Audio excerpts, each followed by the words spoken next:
If you need to pick up the right lead canter and right now you're struggling, you need to give yourself till day 31 to get the right lead canter. Are you struggling with goal setting or reaching your goals, or feeling defeated by the goals you've set for yourself and or your equine partner? I am Karen from Mindset Equestrian. You can visit me at mindsetequestrian.com to also find where else I am on social media. Please feel free to like and subscribe and or follow me on other platforms. Also, feel free to reach out to me if you have any questions, or if you have anything that you would like to learn from and or that you're a bit confused about in the equestrian community.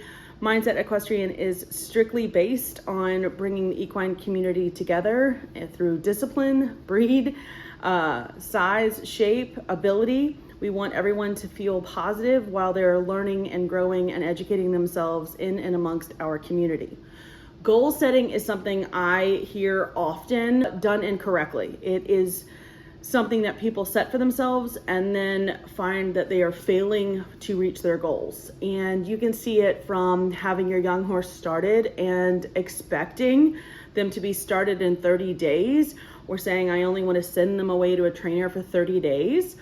The reality is it takes as long as it takes with a horse. And when you're putting that kind of pressure on your horse to learn, or that kind of pressure on the trainer to work with, get to know, bond with, understand the relationship with the horse, and then also educating the horse on a completely foreign conversation like starting or being backed or under saddle, however you phrase it, that can be a lot of pressure put on the horse and the trainer.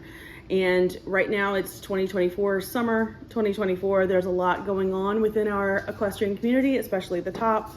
And how do we encourage positive education and positive training, slow training? How do we encourage people to take their time? We eliminate the pressure of meeting a goal that we've set, be it realistically or not.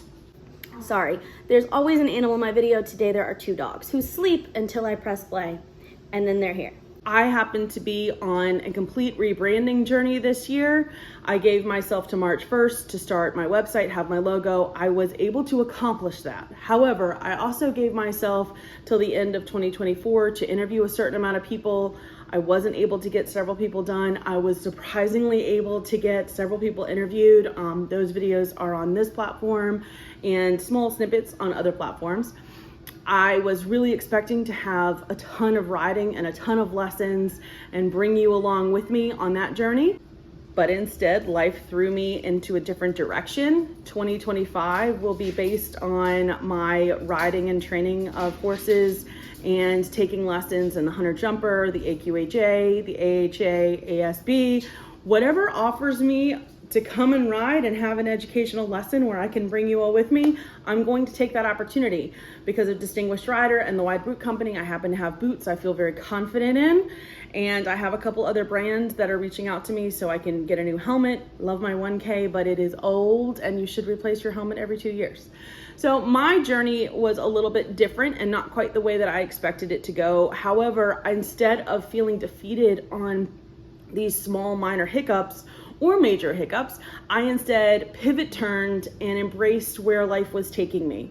And I live in Wilmington, North Carolina. We have hurricanes coming. So when people say they want things done in a certain amount of time, you have to also remember in the equestrian community, we have weather, we have lameness, we have random lameness, random illness.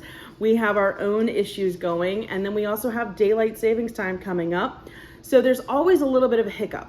When I started this year, I knew it would take a little longer, and I knew that I needed to embrace any good step in the right direction. And I wasn't quite expecting how many things I had to hurdle through. There's a whole bunch I accomplished this year behind the scenes that was really hard mentally and emotionally, but needed to be done. I needed to kind of reshift and really set boundaries and standards for myself.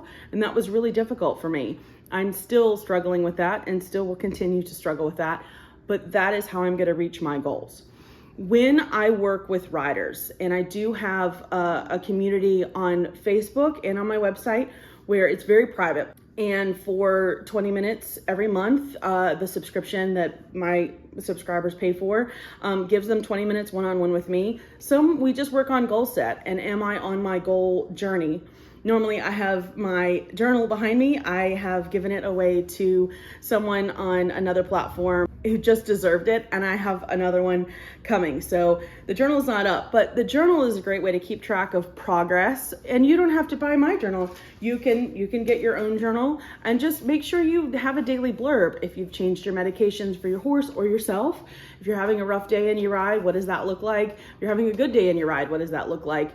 If you're having a young horse, remember they have growth spurts. If you're having a horse that keeps getting abscesses, block that time period out. That's not you preventing from reaching your goals. That's just a hiccup. So when I work with riders, we bring out a calendar. This is my calendar. I keep the stickers throughout the year so I can look back and see where I've been.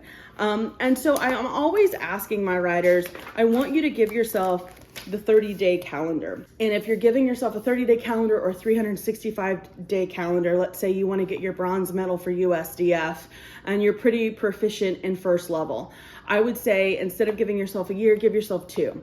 Mainly because we don't know what the judges' scoring system is going to be. We don't know what the footing's going to be, what the hauling experience might be, how your horse handles being at a show, what there might be a hiccup with your counter canter, your flying changes, your lateral work. There's always a little bit of a hiccup. If you give yourself 2 years, you give yourself breathing room. And if you double your time period, you get to finish early. You get to give yourself that breathing of, oh, okay, well, they had a couple weeks off, which is also great for not only you, but your equine partner as well. When people have these times off, when they're moving, when life happens, when the hurricanes come, when abscess pops up, they always come back better. And I think we should embrace the time off. We don't give ourselves time off, especially with our equine partner. We're just thinking go, go, go. And we have to allow our time and our horses' bodies to heal, rest, recoup, and start fresh, mentally and emotionally and physically. So if you're thinking about the 365-day calendar, the 30-day calendar, if you need to pick up the right lead canter and right now you're struggling, you need to give yourself till day 31 to get the right lead canter. And that right lead canter, I would expect for 10 strides, a full 20-meter circle, the whole way down alongside. One of those 3. So that's giving me 30 days to break this down, because there's usually an issue that's not being addressed. And what happens is most people say by the end of this month, I want to pick up the right lead canter with my horse, and they come in hot day 1. Day 1, if you send that horse to a trainer, day 1, week 1, what we're going to do is we're going to say, what's the issue with the right lead canter? Does this horse respond when it's cued, or is there a 3 to 5 stride delay? There's a 3 to 5 stride delay. You best believe your trainer is working these 5 to 7 first days on a response cue. Does your horse respond when cued? Week 2 is sharpening those aids and adding stamina. Stamina, strength, balance, bend, suppleness. That's going to be week 2. Towards the end of week 2, we might start playing around with gaits. Week 3, we know your horse a bit better, or you know your horse a bit better. You know your balance point a little bit better. And week 3, we really start to think about just the change into the canter, and then maybe a stride or 2, and then come back down, heavy praise. Sometimes we're spending week 2 and 3 out of the ring and in the fields, maybe even with another horse. Whatever we can think about outside the box so that that horse is confidently understanding that we want to canter, that horse is comfortable about being in the canter. And then by week 4, we should be fairly proficient that if we swing our leg or kiss cue or say canter, whatever your cue is, that the canter is there. Is the canter going to be something that we can ride around for 30 minutes on the correct lead, balanced and sufficient? No, it's not. But it's going to be 30 days in, being able to cue for the canter, being able to stay in the canter for a short period of time, and fairly balanced. That's also a point we grow from. So this is a small step into maybe a year goal of I want to be a reiner at the Congress, or I want to be able to do training level, first level confidently. This is stage 1 of 12 different months just like this to get you to that goal. So I always, when I'm working with people, say, make the goal huge, and then backtrack it to where you are, and then go back through on that backtrack and give yourself week slots where life happens. I hope that helps. For videos like these, please like and subscribe. You're also welcome to visit me on any other platform or visit mindsetequestrian.com. Thanks for watching.